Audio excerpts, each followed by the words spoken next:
किन्नर समाज के दो गुटों को लेकर वह झगड़ा अब जंतर मंतर तक पहुंच गया है। जी हां, यहां पर प्रदर्शन किया गया है किन्नर समाज के द्वारा। जी हां, आपको बता दें कि 14 तारीख को नसाता किन्नर और खुशबू किन्नर के गुट के लोगों ने हमला किया था और पुलिस अब से मांग करी जा रही किन्नर गुटों के खिलाफ जो है कार्रवाई करी जाए। जी हां, किन्नर समाज के दो गुटों को संघर्ष को लेकर एक गुट जो है जंतर मंतर पर प्रदर्शन किया। इनका आरोप है कि गोल मार्केट में जो उनका इलाका है वहां पर दूसरे इलाके के किन्नर आने लगे हैं। इसके बाद दोनों ही किन्नरों में झगड़ा हुआ था। मीना किन्नर गुट का आरोप है कि 14 तारीख को पूरी घटना हुई थी, जिसके बाद पुलिस ने इस पर कोई एक्शन नहीं लिया। इसलिए ये प्रदर्शन जो है वो किया गया है दिल्ली पुलिस के खिलाफ कि जल्द से जल्द दिल्ली पुलिस जो है उन किन्नर गुटों पर कार्रवाई करे जिन्होंने मीना किन्नर के गुट पर हमला किया था। जी हाँ, नताशा किन्नर व खुशबू किन्नर के गुटों ने जो है हमला किया था, उसको लेकर ये सभी लोग नाराज हैं और इन्होंने जंतर मंतर पर इसका प्रदर्शन किया। आप देख रहे हैं और सुनी न्यूज के लिए नीरज अवस्थी की रिपोर्ट।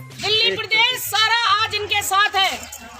किन्नर समाज को इंसाफ दो, इंसाफ दो, इंसाफ दो, किन्नर समाज को इंसाफ दो, इंसाफ दो, इंसाफ दो। दरिंद्रों के खिलाफ कानूनी कार्रवाई की जाए, की जाए। नताशा नाम है। क्या हुआ था आपके संग? किसने मारपीट करी थी और कब करी थी?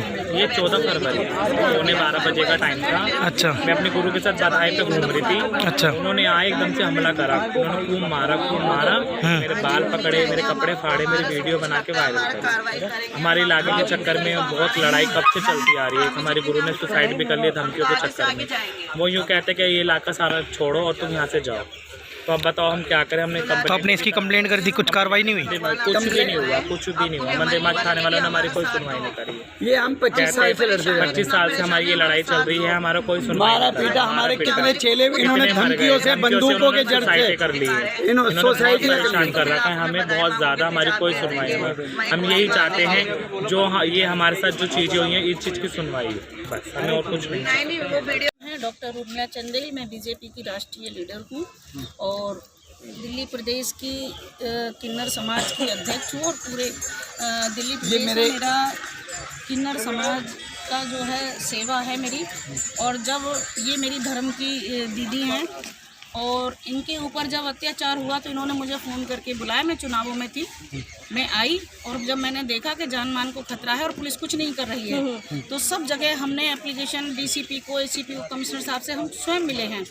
उन्होंने हमारी कुछ रक्षा की है। अगर दिल्ली पुलिस आज नहीं होती हमारे साथ, डीसीपी नहीं होते हमारे साथ या एसीपी साहब नहीं होते तो हमारी दीदी की जान बचना बहुत मुश्किल था।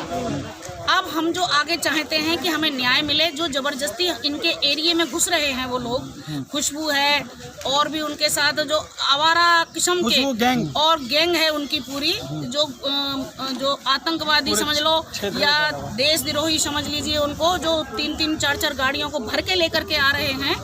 तो हम चाहते हैं कि पुलिस उनको अरेस्ट करे और हमको किन्नर समाज को, हमारी दीदी को न्याय मिले। मैं पूरे समाज के साथ, हमारा जितना भी हमारा बीजेपी का संगठन है वो इनके साथ खड़ा है। और मैं अपनी संस्था की तरफ से भी कहती हूँ कि अखिल भारतीय सफाई मजदूर संघ की मैं राष्ट्रीय अध्यक्ष हूँ।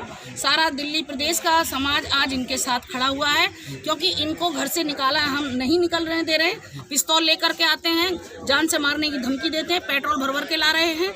वो कुछ भी कर सकते हैं क्योंकि पहले एक किन्नर को 14 टाँके मार दिए हैं जिसका केस हमारा पटियाला हाउस कोर्ट में चल रहा है। ठीक है, उसके बावजूद भी 4 साल बाद फिर इन्होंने राजा बाजार कब्जा कर लिया।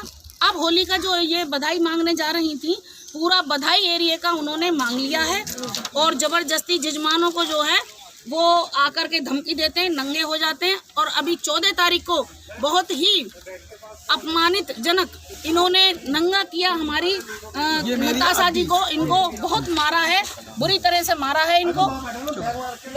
हमें न्याय चाहिए।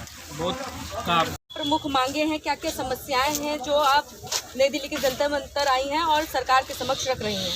मैं 99 से ही बहुत परेशानी में हूँ। मेरा गुरु रेखा पहाड़गंज से धोखे से लेकर गए उसको और मेहरौली छतरपुर में के पास नजरिया पीर दरगाह पे उसका मर्डर करा गया। टायर काटने वाली छुरी से उसकी गर्दन काट दी गई। उसके बाद में ही मैं आज तक परेशानी में उलझती चली आ रही हूँ। और ये बदमाशों की गाड़ियाँ ले के आते हैं, 4-4 3-3 गाड़ियाँ लेके आते हैं। उन गाड़ियों में जो बदमाश होते हैं वो पिस्टल वगैरह लेके घूमते हैं। मेरा निकलना भारी हो रहा है, मैं बाहर निकलती हूँ तो मेरे फ़ोटो खींचे जाते हैं, मेरी वीडियो बनाई जाती है, ये फ़ोन के ज़रिए सारा कुछ किया जाता है। मेरा निकलना भारी हो रहा है, मैं घर से बाहर भी नहीं निकल सकती। आज मैं मजबूर होकर यहाँ पर आप लोगों से मदद की गुहार मांगने आई हूँ। आपने इसकी कंप्लेंट करी?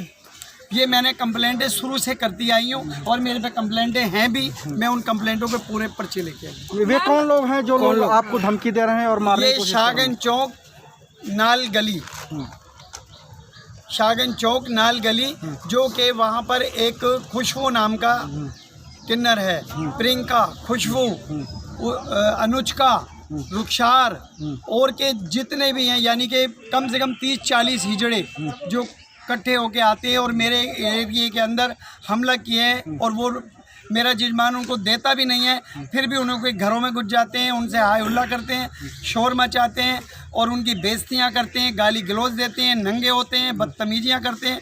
उनको मजबूरन उठाकर उनको देना पड़ता है। क्यों कि एक जजमान जो है मेरी एक तनख्वाह वाला गवर्नमेंट वाला है या मजदूर इंसान है, वो एक बार को देगा, दोबारा वो लौट के दोबारा किसी को नहीं देगा। मैम पहले से जानते हैं आप उन्हें या? नहीं जानती, मैं पहले से ही हूँ, लेकिन 99 से मेरे गुरु का कत्ल हुआ है, उसके बाद में वो मेरे पीछे पड़े हुए हैं। क्यों कि मैं हिंदू धर्म से बिलोंग करती हूँ। वो लोग कौन से हैं? कौन? वो इस्लामी है। वो मुझे कहते हैं हमारे साथ मिलो, हो गया हमारे साथ रहो। मैम अपना